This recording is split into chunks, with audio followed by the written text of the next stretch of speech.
వారి నామంలో మీ అందరికీ శుభములు తెలియజేస్తా ఉన్నాం. Praise the lord. చాలా సంతోషం. మొత్తం నన్ను 360 డిగ్రీలు తిప్పేటట్టున్నారు తలకాయ ఇట్లా. ఇటు కొంతమంది, ఇటు కొంతమంది, ఇటు కొంతమంది, ఇటు కొంతమంది. రైట్, సర్లే, మరి స్థలం లేదుగా, తప్పదు, అడ్జస్ట్ అవ్వాలి. మంచిది, రండి దేవుని వాక్యాన్ని ధ్యానించేదాని కొరకై పరిశుద్ధ గ్రంథము నుండి పాత నిబంధన గ్రంథము దానియేలు గ్రంథము 10వ అధ్యాయం 11వ వచనం మొదటి భాగాన్ని అందరం కలిసి చదువుకుందాం. పాత నిబంధనలో పేజీ సంఖ్య 742వ పేజీలో వ్రాయబడిన దేవుని వాక్యాన్ని బైబిల్ కలిగిన వారు, బైబిల్ చదవగలిగిన వారు నాతో కలిసి చదవడానికి ప్రయత్నం చేయండి. దానియేలు గ్రంథము 10వ అధ్యాయం 11వ వచనం మొదటి భాగం వరకు చాలు. దానియేలు, నీవు బహు ప్రియుడవి. చాలు. చిన్న ప్రార్థన. పరిశుద్ధుడైన తండ్రి, మీకు వందనాలు చెల్లిస్తూ ఉన్నాం. మీరెంతైనా నమ్మదగిన దేవుడు అయి ఉండి మా ఎడల మీకు ఈరోజు కూడా వాత్సల్యత నూతనంగా కలిగినదై మా జీవితాల్లో మీరు మాకు అనుగ్రహించిన మరొక నూతన ప్రభుదిన దయా కిరీటాన్ని బట్టి మిమ్మల్ని స్తుతిస్తున్నాం. ప్రభువా తండ్రి, సజీవులు సజీవులే కదా నిన్ను స్తుతించేది.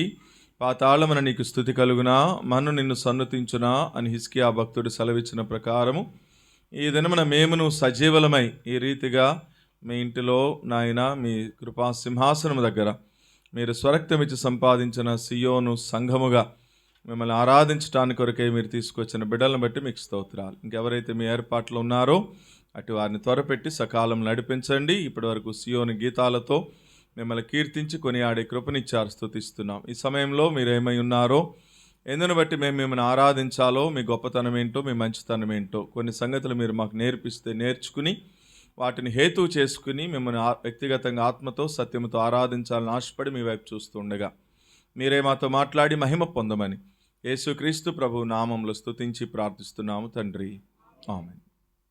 మంచిది. ఒక మాట మనం చదువుతూ వచ్చాం. దానియేలు గ్రంథం 10వ అధ్యాయం 11వ వచనం మొదటి భాగంలో ఏమనుందంటే, దానియేలు, నీవు బహు ప్రియుడవి అని సాక్షాత్తు దేవుడు దానియేలు గురించి సాక్ష్యమిస్తున్నాడు. దానియేలు దేవునికి ఎంతో బహుప్రియమైనటువంటి వాడిగా తను మార్చబడుతూ వచ్చాడు.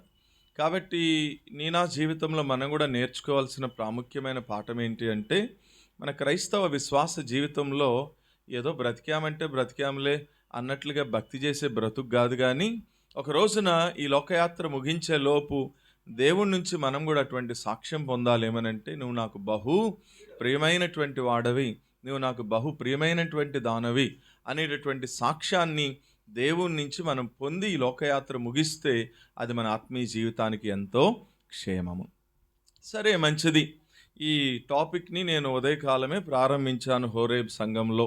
దానియేలు దేవునికి బహుప్రియుడవడానికి కలిగిన కారణం ఏంటి, దానియేలు ఏ రీతిగా ప్రభువుని ఆరాధన చేస్తూ వచ్చాడు అంటే, ఉదయం హోరేబులో కొన్ని సంగతులు, ఒక 3 సంగతులు నేను చెప్పేశాను. మళ్ళీ అవి ఇప్పుడు చెప్పడానికి టైం సరిపోదు కాబట్టి మిగతా సంగతులు చెప్పి ముగించడానికి ప్రయత్నం చేస్తాను. రండి, దానియేలు గ్రంథము 3వ అధ్యాయంలోకి వెళదాం. ఉదయము 3 సంగతులు మొదటి అధ్యాయంలో, 2వ అధ్యాయంలో మరి ఒక 2-3 సంగతులు చెప్పేశాను. ఆయన జ్ఞానము కలిగినటువంటి దేవుడని, ఆయన బలము కలిగినటువంటి దేవుడని, ఆయన మహాదేవుడని, మరి అజ్ఞానులమైనటువంటి మనకి దేవుడు తన దైవికమైన జ్ఞానం ఇచ్చాడని, పాపము చేత బలహీనులమైనటువంటి మనకి దేవుడు తన దైవికమైన బలాన్ని అనుగ్రహించాడని, మరి ఆ తర్వాత మరి ఆత్మీయ దరిద్రతలో కొట్టుమిట్టాడుతున్నటువంటి మనలని దేవుడు మరి ధనవంతుడై ఉండి మన నిమిత్తము తాను దరిద్రుడిగా మార్చబడి ఈ రోజున ఆ మహాదేవుడు ఒక సామాన్యుడైనటువంటి మానవుడిగా భూమి మీద జన్మించడం ద్వారా, శిలువలో చేసిన బలియాగము ద్వారా ఈ రోజున మనల్ని ఆత్మీయమైన ధనవంతులుగా చేస్తూ వచ్చాడని కొన్ని సంగతులు చూసాం. ఇప్పుడు 3వ అధ్యాయము 26వ వచనాన్ని చూద్దాం. సియోనులో ప్రభుని ఆరాధించే దాని కొరకు. దాంట్లో మధ్య భాగంలో ఒక మాట ఇట్లా రాయబడి ఉంది, ఎవరి దేవుడు, మహోన్నతుడగు దేవుడు. చాలు, అక్కడ ఆగుదాం. ఈ ఉదయ కాలంలో సియోనులో ప్రభుని ఆరాధించడానికి కలిగినటువంటి కారణము, ఎవరి ఈ దేవుడు అంటే మహోన్నతుడైనటువంటి దేవుడు. He is the most high God, మహా ఉన్నతమైన దేవుడు. అందుకనే మీరు చూస్తే యెషయా గ్రంథము 57వ అధ్యాయం 15వ వచనంలో ఇట్లా రాయబడి ఉంది. ఏమని? మహాగణుడు, మహోన్నతుడు, పరిశుద్ధుడు, నిత్య నివాసి, మహోన్నతమైనటువంటి స్థలములలో నివసించేటటువంటి దేవుడు. అయితే ఇప్పుడు ఆయన దీనుల యొక్క హృదయంలో, విరిగి నలిగిన వారి యొక్క హృదయంలో నివసించడానికి కూడా ఆయన ఇష్టపడుతూ వస్తున్నాడని. కాబట్టి ఈ ఉదయకాల సమయంలో మనం ఆరాధించేటటువంటి దేవుని యొక్క గొప్పతనం ఏంటి అంటే, he is the most high God, మహా ఉన్నతమైన స్థలంలో నివసించేటటువంటి దేవుడండి. మరి మనం ఎక్కడ నివాసం చేస్తున్నాం? మన స్థితి ఏంటి అంటే, మనం ఒక సామాన్యులము, ఈ భూమి మీద నివసించేటటువంటి మరి పెంటకుప్పల మీద పడి ఉన్నటువంటి వారం మనము అని 113వ కీర్తన మీరు 8-9 వచనాల్లో చూస్తే మన స్థితి ఏంటో అక్కడ మనకి అర్థమవుతుంది. కాబట్టి నేనేమంటానంటే, దేవుణ్ణి ఆరాధించడానికి వచ్చినటువంటి ప్రతి విశ్వాసి కూడా 2 ప్రాముఖ్యమైన సంగతులు నేర్చుకోవాలి. ఏంటి ఆ 2 ప్రాముఖ్యమైన సంగతులు అంటే, ఒకటి ఆరాధించబడేటటువంటి దేవుని యొక్క గొప్పతనం ఏంటో, ఆయన ఎంత ఔన్నత్యం కలిగినటువంటి వాడో మనం నేర్చుకోవాలి. అట్ ద సేమ్ టైం మన యొక్క స్థితిగతులు ఏంటో మనము కూడా అది గుర్తెరిగి, అప్పుడు మనం ఎప్పుడైతే మన స్థితిగతులు మనం గుర్తెరుగుతామో అప్పుడు మనం ఆరాధించగలం. ప్రభువా, ఒకప్పుడు నేను ఈ స్థితిలో ఉన్నటువంటి వాడనయ్యా, ఈ స్థితిలో ఉన్నటువంటి దానను, అట్లాంటి నన్ను నువ్వు ప్రేమించి ఆ శిలువలో నువ్వు చేసిన త్యాగపూరితమైన బలియాగము ద్వారా ఈ రోజున నన్ను ఈ స్థితిలోనికి నువ్వు తీసుకొచ్చిన హేతు అంతటిని బట్టి ఏమిచ్చి నీ రుణం తీర్చుకోగలను ప్రభువా అని నేను ప్రభువుని ఆరాధించబద్దులమై ఉన్నాం. కాబట్టి మొదటి సంగతి చెప్తున్నాను, ఎవరు మనం ఆరాధించే దేవుడు, ఆరాధించబడే దేవుని యొక్క గొప్పతనం ఏంటి అంటే, ఈయన మహోన్నతుడైనటువంటి దేవుడు, మహా ఉన్నతమైనటువంటి స్థలంలో నివసించేటటువంటి దేవుడండి. మరి మనం ఎక్కడ ఉంటున్నాం? ఒక సామాన్యమైనటువంటి మానవులుగా భూమి మీద జీవిస్తున్నాం. అదే 113వ కీర్తన 8-9 చూస్తే పెంట కుప్పల మీద పడి ఉన్నామట. మనం ఎక్కడున్నామట? మనము పెంట కుప్పల మీద పడి ఉన్నాం. మనం అది మన బ్రతుకు. అట్లాంటి దరిద్రులం మనం. అట్లాంటి మనల్నట ఆయన తన ప్రజల ప్రధానులతో కూర్చోబెడతాను కొరకే ఈ రోజున మహా ఉన్నతమైనటువంటి స్థలాన్ని సైతము కూడా ఆయనను విడిచిపెట్టి నీ కొరకు నా కొరకు ఆయన దీనుడిగా, దాసుడిగా, రిక్తుడిగా, ఒక సామాన్యుడైనటువంటి మానవుడిగా ఆయన మన కొరకు ఈ భూమి మీదకి దిగి వచ్చాడు అని అపోస్తులైన పౌలు ఫిలిప్పీలకు రాసిన పత్రిక 2వ అధ్యాయంలో 6-7 వచనాల్లో మాట సెలవిస్తూ ఉంటాడు. కాబట్టి ఆయన మన కొరకు మానవుడిగా భూమి మీదకి దిగివచ్చి కల్వరి శిలువలో ఆయన చేసిన త్యాగపూరితమైన బలియాగము ద్వారా ఆయన చిందించిన పరిశుద్ధమైన, నిర్దోషమైన, నిష్కలంకమైనటువంటి రక్తము ద్వారా ఈ రోజున మన ప్రతి పాపమును కూడా ఆయన కడిగి పరిశుద్ధపరిచి ఒక ఉన్నతమైనటువంటి స్థితిలో తన ప్రజల ప్రధానులతో మనల్ని కూర్చుండబెట్టిన హేతువును బట్టి నేనేం చేయాలి? ప్రభువుని ఆరాధించాలి. ఇది మొదటి సంగతి. రెండవ సంగతి, దాని కిందనే 28వ అధ్యాయము 28వ వచనము, 3వ అధ్యాయం 28వ వచనం 2వ లైన్లో ఒక మాట రాయబడి ఉంది. ఎవరి దేవుడు? ఈ దేవుడు పూజార్హుడు అని రాయబడు. చెప్పండి, ఉదయకాల సమయంలో మనం ఆరాధించేటటువంటి దేవుని యొక్క గొప్పతనం ఏంటి అంటే, ఈయన పూజార్హుడు. అంటే అర్థం ఏంటి? పూజించబడడానికి అర్హుడైనటువంటి వాడు. మరి మనం ఎవరమి? 2 సంగతులు తెలుసుకోవాలని చెప్పానుగా. ఒకటి, దేవుని గొప్పతనం ఏంటో తెలుసుకోవాలి. 2, మన స్థితి ఏంటో తెలుసుకోవాలి. ఇప్పుడు ఇక్కడ చూసాం, దేవుడు ఎవరి దేవుడు అంటే పూజార్హుడట. మరి మనం ఎవరమి? శిక్షార్హులం. దేవుడు బలవంతుడు అని చెప్పిన దగ్గర చెప్పాం, మనం ఎవరమి? బలహీనం. అది హోరేబు మందిరంలో అయిపోయింది. మీరు అక్కడ పాఠం ఇక్కడ చెప్పకూడదు. ఇంకా ఇక్కడ సీయోను పాఠం, కొత్త పాఠం ఇక్కడ. ఇప్పుడు ఆయన పూజార్హుడు అని రాయబడి ఉంది. మరి మనం ఎవరమండి? శిక్షార్హులం. శిక్షకి పాత్రులం మనం. మరి ఆయన దేనికి పాత్రుడు? స్తుతికి పాత్రుడు. మనము శిక్షకి అర్హులమైనటువంటి వారమైతే ఆయన పూజించబడడానికి అర్హుడు, ఆయన స్తుతికి పాత్రుడు, ఆయన ఆరాధించబడడానికి యోగ్యుడు, ఆరాధనలకు యోగ్యుడు. కాబట్టి ఇక్కడ రాయబడి ఉంది, ఎవరి దేవుడు? పూజార్హుడు. అందుకనే మీరు చూడండి, మత్తయి సువార్త 2వ అధ్యాయము మొదటి 2 వచనాల్లో తూర్పు దేశపు జ్ఞానులు ఆయన పుట్టినప్పుడు వచ్చినప్పుడు ఒక మాట అంటారు. ఏమన్నారు? చదవండి మీ బైబిల్లో. మత్తయి సువార్త 2వ అధ్యాయం మొదటి 2 వచనాలు.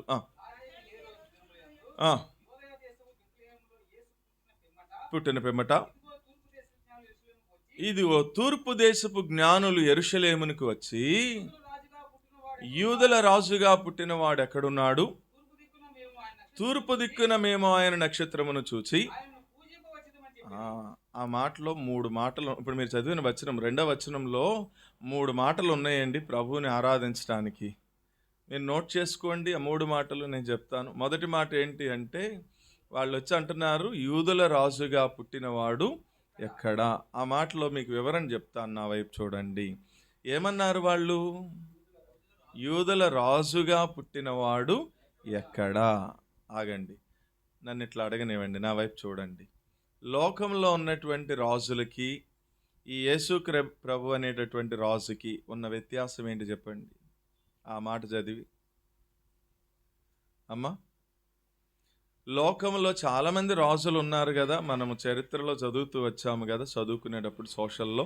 ఈ లోకంలో చాలామంది రాజులు ఉన్నారు. ఆ రాజులకి ఈ రాజుకి ఉన్న వ్యత్యాసం ఏంటి? ఈ రాజును పూజిస్తాం, ఆ రాజును కూడా పూజించే వాళ్ళు ఆయన.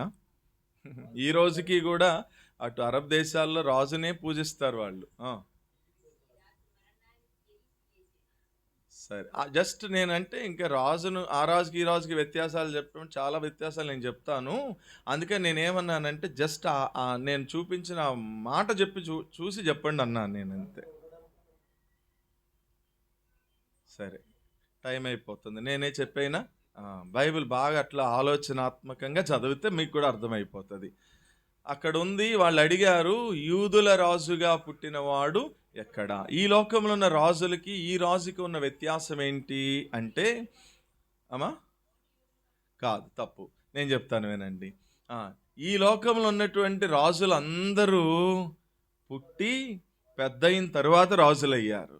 ఈ రాజుకున్న వ్యత్యాసం ఏంటంటే, ఈయన పుట్టుకతోనే, అది లెక్క, పుట్టుకతోనే అట్లా పుట్టినాడు.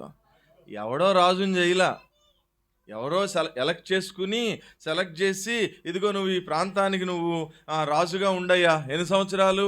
ఒక 5 సంవత్సరాలు ఉండు, లేకపోతే ఒక 10 సంవత్సరాలు ఉండు అని ఎవడో దాన ధర్మంగానో లేకపోతే ఎవడో ఉచితంగానో ఎవడో ఎన్నుకుని రాజుగా చేసిన రాజు కాదు.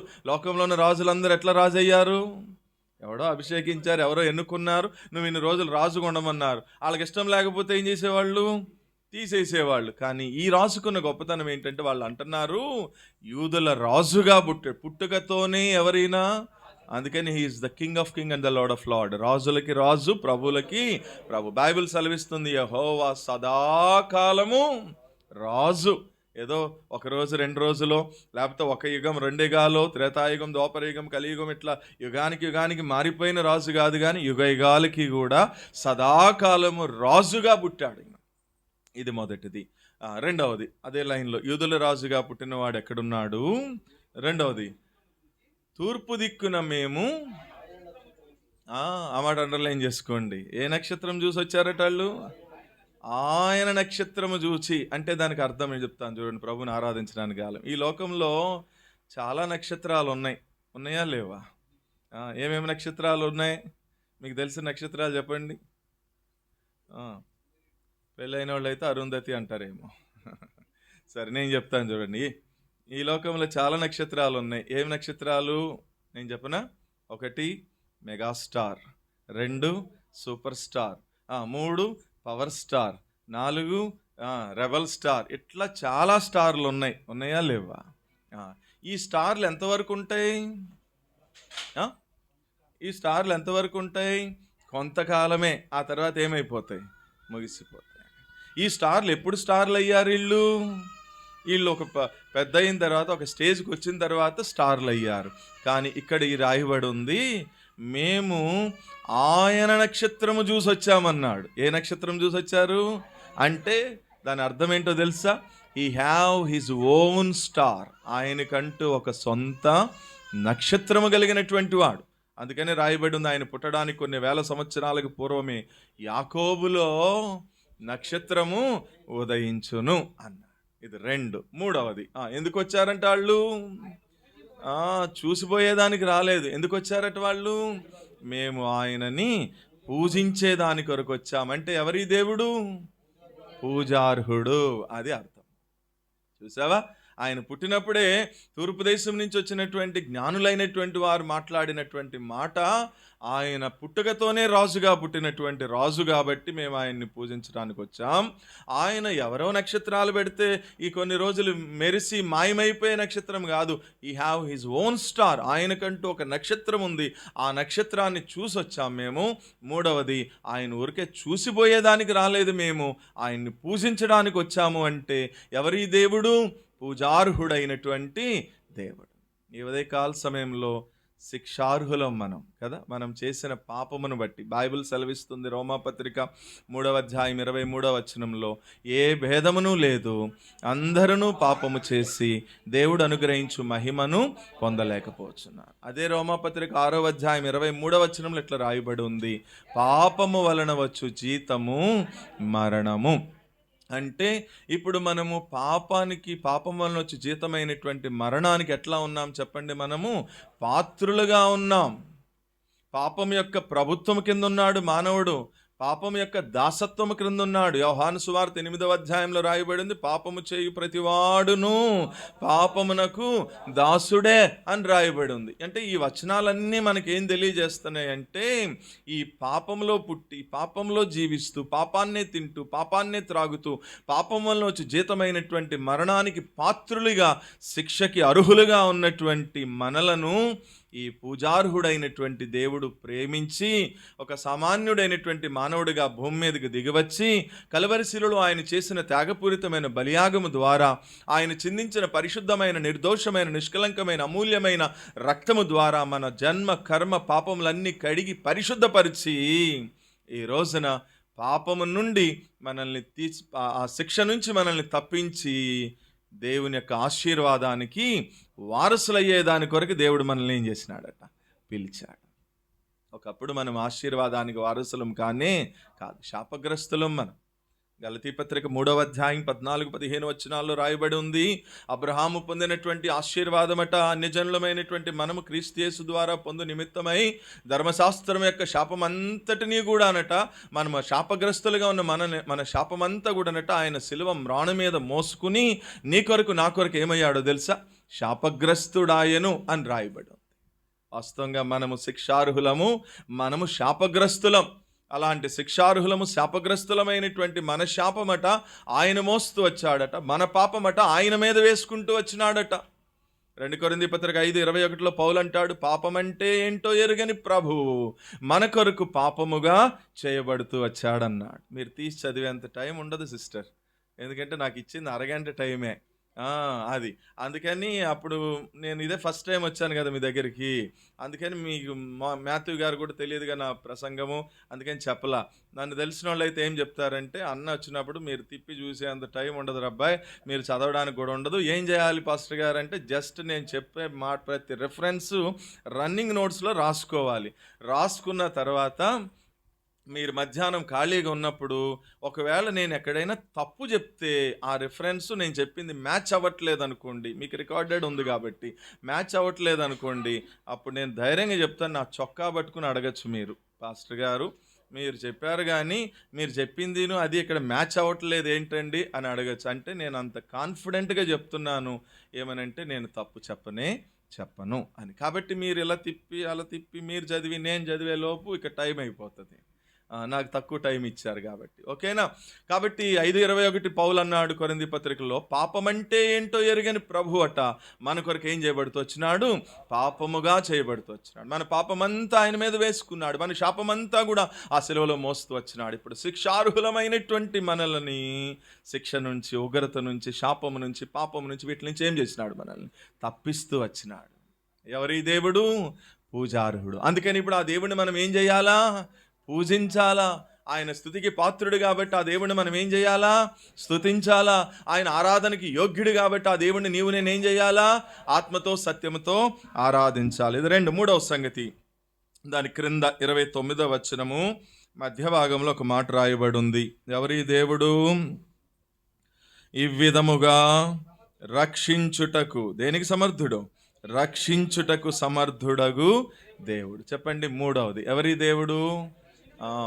ఒకటేమో మహోన్నతుడైన దేవుడు అని చెప్పాను. రెండవదేమో పూజార్హుడైనటువంటి దేవుడు అని చెప్పాను. మూడవది ఎవరి దేవుడు? రక్షించడానికి సమర్థుడు. మరి మనం ఎవరమి? మనం రక్షించడానికి సమర్థులము కానే కాదు. మీరు కావాలంటే చూడండి, బయట మనము ఊర్లో చూస్తూ ఉంటాం. పోలీస్ స్టేషన్ని ఇంగ్లీష్ పోలీస్ స్టేషన్ అనేది, తెలుగులో ఏమంటారు పోలీస్ స్టేషన్ని? అయ్యో, పోలీస్ స్టేషన్ ఏమంటారు కూడా తెలియట్లేదే మీకు? రక్షక భట నిలయము. స్టేషన్ మీన్స్ నిలయము. పోలీస్ అంటే రక్షక భటులు అని అర్థం. ఏమన్నా ఉంటుంది పోలీస్ స్టేషన్ మీద? ఒకసారి ద్వారకా తిరుమల అటు లోపలికి వెళ్ళినప్పుడు చూసిరండి. పోలీస్ స్టేషన్ మీద ఏమని ఉంటుంది? రక్షక భట నిలయము. అంటే రక్షక భటులు అంటారు. అంటే దాని అర్థం ఏంటి? రక్షక భటులు అంటే అర్థం ఏంటండి? రక్షించేవారేనా? ఇప్పుడు చెప్పండి, నిజంగా రక్షించేవారేనా? ఊరికే పెట్టారు పేరు. రక్షించడానికి సమర్థులు కానీ కాదు. అందుకని ఇక్కడ క్లియర్గా రాసినాడు, నీవు నేను ఆరాధించే దేవుడు ఎవరు? రక్షించుటకు సమర్థుడు, హీఈస్ ఏబుల్ అన్నాడు. అంటే అర్థమైందా? దాన్ని బట్టి మనకి ఏమర్థమైంది అంటే, మీకు అర్థమవడానికి చెప్తా. రాజుగారి చిన్న భార్య చాలా అందంగా ఉంటుంది అని చెప్పి వదిలేశారండి మీరు. అంటే చెప్పకనే ఏం చెప్పారు మీరు? పెద్దగారే బాగోదనే కదా. ఇప్పుడు యేసుప్రభు ఒక్కడే రక్షించడానికి సమర్థుడు అని చెప్పాను నేను. అంటే ఇప్పుడు చెప్పక నేను ఏం చెప్తున్నాను? ఇక్కడ బయట రక్షక భటులు అని పేరు పెట్టుకున్న వాళ్ళు ఉన్నారే, వీళ్ళెవ్వరు కూడా రక్షించడానికి సమర్థులు కానీ కాదు అని అర్థం. ఈ దేవుడు రక్షించడానికి సమర్థుడైనటువంటి దేవుడు. ఈ ఉదయకాల సమయంలో ప్రభుని ఆరాధించడానికి కలిగిన మూడవ కారణము, ఈయన మనల్ని కూడా ఏం చేసినాడు తెలుసా? రక్షించాడు. దేని నుండి రక్షించాడు? ఈ లోకంలో ఉన్న ప్రతి మానవుడికి కూడా, who ever he may be, వాడు హిందూ అయినా, ముస్లిం అయినా, క్రిస్టియన్ అయినా, సిక్ అయినా, జైన్ అయినా, మరాఠీ వాడైనా, కన్నడ వాడైనా, ఏ దేశస్థుడైనా సరే, ఎవరికైనా సరే, ఈ లోకంలో పుట్టిన ప్రతి మానవుడికి కూడా 7 ప్రాముఖ్యమైన విషయాల నుండి రక్షణ అవసరం. ఏంటా 7 ప్రాముఖ్యమైన విషయాలు? ఇప్పుడు నోట్ చేసుకోండి, నేను చెప్తా. మీరు పాపం ఒక్కటే చెప్పారు, నేను 7 చెప్తాను. 1 లోకము, 2 పాపము, 3 శాపము, 4 మరణము, 5 నరకము, 6 ఉగ్రత, 7 తీర్పు. మొదటిది లోకము, రెండవది పాపము, మూడవది శాపము, నాలుగవది మరణము, ఐదవది నరకము, ఆరవది ఉగ్రత, 7వది తీర్పు. ఇప్పుడు చెప్పండి, ఈ 7 ప్రాముఖ్యమైన విషయాల నుండి ప్రతి మానవుడికి కూడా రక్షణ అవసరం. వీటి నుంచి రక్షించబడుకోకుండా ఏ మానవుడు కూడా ఆ నిత్య నరకాగ్ని గుండమును తప్పించబడి ఆ నిత్యరాజ్యము, స్వర్గరాజ్యము, మోక్షరాజ్యము, పరలోక రాజ్యంలోనికి ప్రవేశించడం అనేది సాధ్యమయ్యే పని కానే కాదు. మరి ఎవరు రక్షిస్తారు? రక్షక భటులా? మరి ఎవరు రక్షిస్తారు? మరి ఈ లోకంలో మహానుభావులను పిలువబడిన వారా, గురువులను కొలబడిన వారా, దేవుళ్ళు దేవతలను పిలువబడిన వారా, బాబాలను కొలవబడిన వారా? ఎవరు రక్షిస్తారు అంటే స్పష్టంగా చెప్తున్నారు ఇక్కడ, ఈయన ఒక్కడే రక్షించడానికి సమర్థుడు, హీఈస్ ఏబుల్. ఈ సందర్భము, ఆ రోజున షడ్రక మెషక అబేద్నెగోలని అగ్నిగుండంలో వేస్తే కనీసం వాళ్ళ వెంట్రుక కాలిన వాసన కూడా లేకోకుండా వాళ్ళని ఏం చేశాడట? రక్షించాడు. అప్పుడు అన్నాడు నెబుకద్నెజర్, ఈ విధముగా రక్షించడానికి సమర్థుడైన దేవుడు, ఈ దేవుడు తప్ప మరొక దేవుడు లేనే లేడు అని ప్రపంచంలోని అగ్రరాజ్యమైనటువంటి బబులోను సామ్రాజ్యానికి అధిపతి అయిన నెబుకద్నెజర్ అనే చక్రవర్తి ఇచ్చినటువంటి స్టేట్మెంట్. అది ఒక సామాన్యమైన మానవుడిచ్చిన మాట కాదు. ఈ రోజున అగ్రరాజ్యం అంటే అమెరికా, కానీ ఆ రోజుల్లో అగ్రరాజ్యం అంటే బబులోను పట్టణమే అంత అగ్రరాజ్యం. ఆ పట్టణానికి చక్రవర్తి నెబుకద్నెజర్ అనేటటువంటి చక్రవర్తి స్టేట్మెంట్ ఇస్తున్నాడు, అగ్నిగుండంలో మనం 3 నేస్తే వాళ్ళ దేవుడు వచ్చి కనీసం వెంట్రుక కాలిన వాసన కూడా లేకోకుండా 7 అంతల పెట్టిన అగ్నిగుండంలో నుంచి కాపాడాడంటే ఈ విధముగా రక్షించడానికి సమర్థుడైన దేవుడు, వీరి దేవుడు తప్ప మరొకడు లేనే లేడు. నేను ఒక మాట చెప్పనా? ఆ రోజున అగ్నిగుండంలో నుంచి రక్షించిన దేవుడే ఈ రోజు నన్ను కూడా నరకాగ్నిగుండం నుంచి ఏం చేస్తూ వచ్చినాడు? రక్షించాడు. లోకము నుండి రక్షించాడు, పాపము నుండి రక్షించాడు, శాపము నుండి రక్షించాడు, మరణము అంటే రెండవ మరణము నుండి రక్షించాడు, నిత్య నరకము నుండి రక్షించినాడు, ఉగ్రత నుండి రక్షించినాడు. ఒక రోజున తీర్పు ముందు నిలబడతాం, తీర్పు నుండి కూడా ఏం చేసినాడు? ఆయన రక్షించాడు. ఉగ్రత వస్తుంది, జాగ్రత్త స్నేహితుడా, ఈ భూమి మీదకి ఉగ్రత రాబోతుంది. ఏంటా ఉగ్రత? ఒకవేళ ఇంకెవరైనా ఇక్కడ కూర్చున్న వాళ్ళలో, దేవుని వాక్యాన్ని వింటున్న వారు ఇంకెవరైనా రక్షణ పొందని వారు ఉన్నట్లయితే మీకొరకే చెప్తున్నాను. ఈ దేవుడు రక్షించడానికి సమర్థుడైనటువంటి దేవుడు, రక్షిస్తూ వచ్చాడు. ఒకవేళ నువ్వు ఇంకా రక్షణ పొందని వ్యక్తివైతే ఇదే మిక్కిలి అనుకూలమైన సమయము, ఇదే రక్షణ దినమని బైబిల్ హెచ్చరిస్తూ ఉండగా ఈ రోజైనా ప్రభు ఇచ్చే రక్షణను సంపాదించుకో స్నేహితుడా. ఏంటి ఉగ్రత అంటే? ఆకాశము, భూమి, నీరు, నిప్పు, గాలి. నేను చెప్పాను, మళ్ళీ రాసుకుంటారా? ఆకాశము, భూమి, నీరు, నిప్పు, గాలి. ఎన్ని చెప్పాను? 5. ఈ 5టిని ఏమంటారు? పంచభూతాలు అంటారు. ఉగ్రత అంటే ఏంటో తెలుసా? పేతురు రాస్తూ అన్నాడు, ఈ పంచభూతములట ఒక రోజున మహావేండ్రముతో మిక్కుటమై లయమైపోయే రోజు రాబోతుంది. దాన్నే బైబిల్ అంది యెహోవా మహా ఉగ్రత దినము. మహాజ్ఞాని సొలొమోను అన్నాడు, ఉగ్రత దినము రోజున నీ ఆస్తి నీకేమాత్రం కూడా అక్కరకు రానే రాదన్నాడు. వస్తుందా చెప్పండి? మీకు ఉదాహరణ చూపిస్తా చూడండి. జనవరి ఈ 2025వ సంవత్సరం వచ్చి పట్టుమని 10 రోజులు కూడా అవలా. అందరూ happy new year, happy new year, happy new year అని చెప్పుకుని సంబరాలు చేసుకున్నారు. కానీ మీరు ఒకసారి జనవరి నెల 1వ తారీఖు నుంచి 10వ తారీఖు వరకు ఉన్న న్యూస్ని కనుక మీరు చూస్తే పట్టుమని 10 రోజులు కూడా అవలా. అప్పుడే ఒక ప్రాంతంలో భయంకరమైన వరదలు వచ్చి చాలామంది చచ్చిపోయారు. ఒక ప్రాంతంలో భూమి కంపించి చాలామంది చనిపోయారు. ఒక ప్రాంతంలో అమెరికాలో కాలిఫోర్నియాలో లాస్ ఏంజల్స్ అనే ప్రాంతంలో అగ్ని మొత్తము పట్టణాన్ని దహించి వేస్తూ వచ్చింది. ఒక ప్రాంతంలో టోర్నడోస్ అంటే సుడిగాలు వచ్చి ఆ సుడిగాల్లో చాలామందిని చచ్చిపోతూ వచ్చినారు. ఏం చెప్పాను ఇప్పటికి?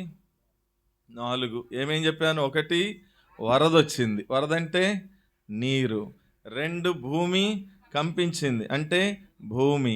3 అగ్ని వచ్చి ప్రాంతాన్ని దహించి వేసింది. 4 సుడిగాలు వచ్చి మొత్తాన్ని ఎత్తుకెళ్ళిపోయింది. ఈ 4 ఇందాక ఎక్కడైనా విన్నట్లుందా? అది పంచభూతముల్లో ఇవి ఉన్నాయి. ఇవి ఎప్పుడు జరిగినాయి? ఎప్పుడు జరిగినాయి? జస్ట్ ఈ సంవత్సరం ఒక 2 నెలల క్రితమే జరిగినాయి. అంటే ఇప్పుడు నీవు నేను ఏమర్థం చేసుకోవాలి చెప్పండి? ఏమర్థం చేసుకోవాలి అంటే నేను చెప్పనా? ఇప్పుడు సాయంత్రం క్రికెట్ మ్యాచ్ ఆడాలనుకోండి, వాళ్ళందరూ ఏం చేస్తారు? పొద్దున్నుంచే ప్రాక్టీస్ చేస్తారు, అవునా? రన్నింగ్ రేస్కి వెళ్ళాలనుకోండి, ఈడు రోజు గ్రౌండ్ చుట్టూ ఏం చేస్తుంటాడు? పరిగెత్తుతూ ఉంటాడు, ప్రాక్టీస్ చేస్తూ ఉంటాడు. ఎందుకని? అక్కడ దాంట్లో పాలు పొంది ప్రైజ్ పొందాలి అంటే ఇప్పుడు రోజు ఏం చేయాలా? వార్మప్ అంటారు దాన్ని, ప్రాక్టీస్ చేస్తాడు, అవునా?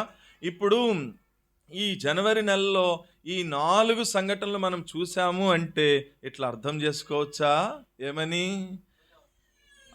ఆకాశము, భూమి, నీరు, నిప్పు, గాలి ఇవి ఏమని సిగ్నల్ ఇస్తున్నాయి అంటే, ప్రభువా మేము రెడీగా ఉన్నాం, ఈ మొత్తాన్ని ముంచివేయడానికి మేము రెడీగా ఉన్నామయ్యా అని సిగ్నల్ ఇస్తా ఉన్నాయి. దాని కొరకే ఒక చిన్న జర్కిచ్చి చూపించి మేము రెడీగా ఉన్నాము, నువ్వు అంటే చాలు ఏం చేస్తాం? నువ్వు అంటే మొత్తాన్ని ఏం చేస్తాం? మేము ముంచేస్తామని తలంపు. మరి నువ్వు సిద్ధంగా ఉన్నావా బిడ్డ? జాగ్రత్త. అయితే ఉదయకాల సమయంలో కిందకి తీసుకువెళ్ళండి అబ్బా. మనం ప్రభుని ఆరాధించడానికి కలిగిన కారణం ఏంటో తెలుసా? ఇప్పుడు ఒక మాట చదవండి మీ బైబిల్లో. యెషయా గ్రంథము 26వ అధ్యాయము 21వ వచనము. ఉగ్రత దినము తీరిపోవు వరకు నీవు మీ అంతఃపురంలోనికి ప్రవేశించి నీవు వెళ్ళి నీ తలుపులు వేసుకొనుము. ఉగ్రత తీరిపోవు వరకు కొంచెము సేపు దాగి ఉండుము. చాలులే. ఏమంటున్నాడు చూడండి ప్రభు.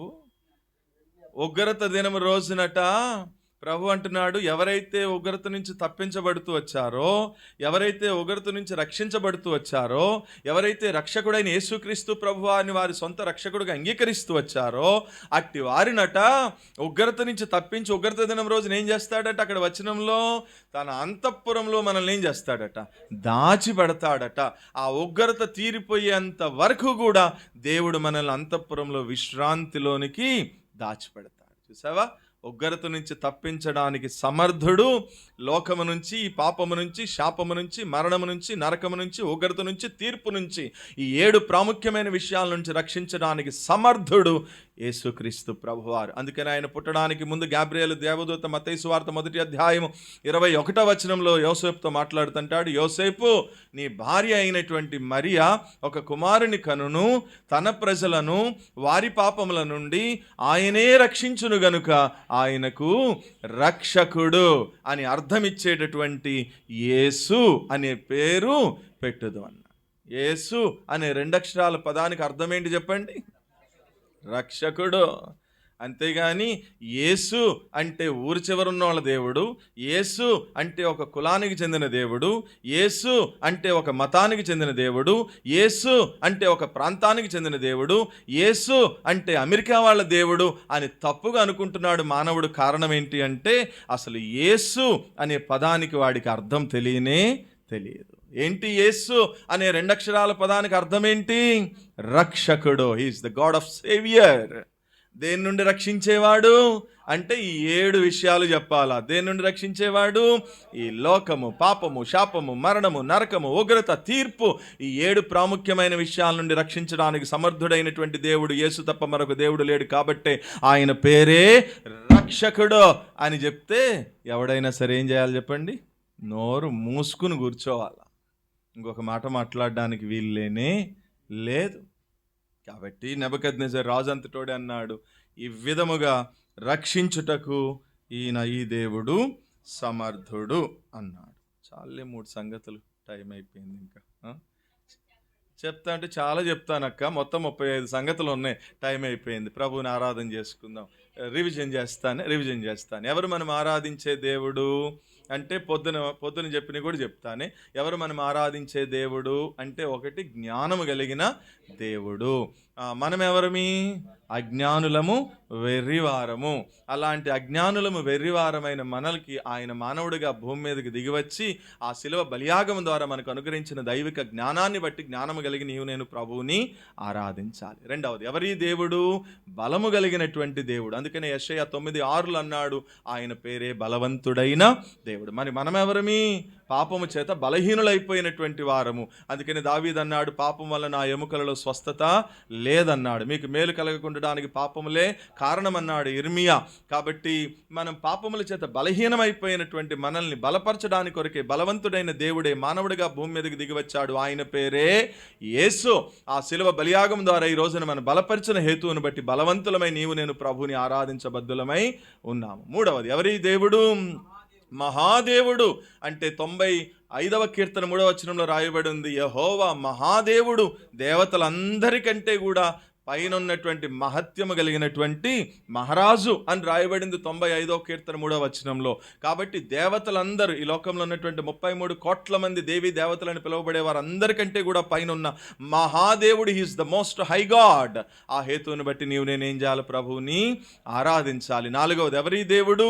మహోన్నతుడైనటువంటి దేవుడు, మహాగణుడైనటువంటి దేవుడు, పరిశుద్ధుడైనటువంటి దేవుడు, నిత్య నివాసి అయినటువంటి దేవుడు, నిన్ను నన్ను ప్రేమించి దీనులముగా విరిగి నలిగిన హృదయం కలిగినటువంటి మన హృదయాల్లో నివసించడానికి కొరకు ఒక సామాన్యుడైనటువంటి మానవుడిగా, దీనుడిగా, దరిద్రుడిగా, రిక్తుడిగా, మనుష్యుడిగా, లోకపాపమును మోసుకుని పోయే గొర్రెపిల్లగా ఆయన భూమి మీదకి వచ్చి ఆ శిలువ బలియాగాన్ని బట్టి నేను ప్రభుని ఆరాధించబద్దులమై ఉన్నాము. ఇది 4. ఐదవది, ఎవరి దేవుడు అంటే పూజార్హుడు, స్తుతికి పాత్రుడు, ఆరాధనకి యోగ్యులు, శిక్షార్హులమైనటువంటి మనల్ని శిక్ష నుంచి తప్పించినాడు. ఆ హేతువుని బట్టి నేను ప్రభువుని ఆరాధించాలి. 6వది, ఎవరి దేవుడు? రక్షించడానికి సమర్థుడు.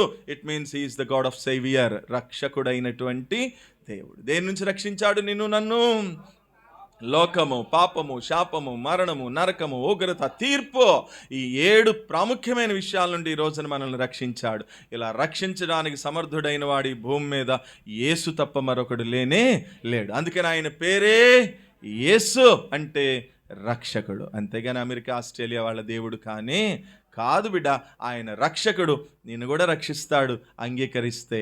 ఆ రక్షకుడిని నీ రక్షకుడుగా నీ హృదయంలోనికి ఆహ్వానిస్తే ఆయన నిన్ను కూడా రక్షకుడుగా ఆయన నీకు కూడా రక్షకుడుగా ఉంటాడు, నిన్ను కూడా రక్షిస్తాడు. కాబట్టి బైబిల్ అంటుంది ఇదే మిక్కిలి అనుకూలమైన సమయము, ఇదే రక్షణ దినము. కాబట్టి ఇంకా నువ్వు రక్షించబడని వ్యక్తివైతే ఈ రోజైనా ఆ రక్షకుడిని నీ రక్షకుడుగా నీ హృదయంలోనికి ఆహ్వానించు. ప్రభు నిన్ను కూడా రక్షిస్తాడు. అట్టి కృప ప్రభు మనందరికీ దయచేయునుగాక. ఆమేన్. తలలో ఉంచుదాం, కళ్ళు మూసుకుందాం.